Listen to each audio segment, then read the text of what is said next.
జగన్మోహన్ రెడ్డి పరిపాలన ఎలా ఉందనుకుంటున్నారు? ఎలా ఉందంటే బాగోలేదండి. చూస్తున్నాం కదా, మనం ట్యాక్స్ ఎక్కువ పే చేస్తున్నాం కానీ దానికి తగ్గట్టు మనకు మనీ అనేది ఏమీ సరిగ్గా రావటం లేదు. అది అంతవరకు అందరూ చెప్పినట్టే పరిపాలన అంతగా ఏమి నచ్చలేదు. చంద్రబాబు నాయుడు ఉన్నప్పుడు మేము హాస్టల్లో చదువుకునే వాళ్ళమే. హాస్టల్లో ఉన్న మాకు ఇంటి దగ్గర ఉండే ఫీలింగ్ వచ్చేది. ఎందుకంటే అక్కడ ఉండే ఫుడ్ కానీ ఏది కానీ డెవలప్మెంట్ చాలా బాగుండేది. కానీ ఇప్పుడు చూస్తుంటే మాకు డెవలప్మెంట్ ఏమీ కనిపించట్లేదు. బయటకు వస్తే ఇంకా మంచి ఛాన్సెస్ ఉంటాయి అనుకున్నాం కానీ ఛాన్సెస్ అయితే ఏమీ లేవు. అప్పుడు ఉండేలాగా హాస్టల్లోనే ఉంటే ఇంకా బెటర్ అనిపించింది. అంతకు మించి ఏపీలో ఏ ప్రభుత్వం వస్తే బాగుంటుంది అనుకుంటున్నారు? ఏ ప్రభుత్వం అంటే ఏం చెప్తామండి, ఎవరొచ్చినా మనకి ఏమీ చేయరు. ఏదైనా మనం కష్టపడాల్సిందే, ఎవరి మీద మనం డిపెండ్ అవ్వలేము అంతే.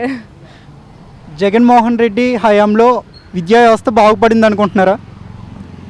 బాగుపడిందా అంటే మా అక్క వాళ్ళు చదువుకునే టైంకి అంటే మా ఫ్యామిలీ చాలా మిడిల్ క్లాస్ ఫ్యామిలీ. అప్పుల్లోని స్కాలర్స్ ఇవేమీ లేకపోవడం వల్ల మా పేరెంట్స్ చదివించలేదు.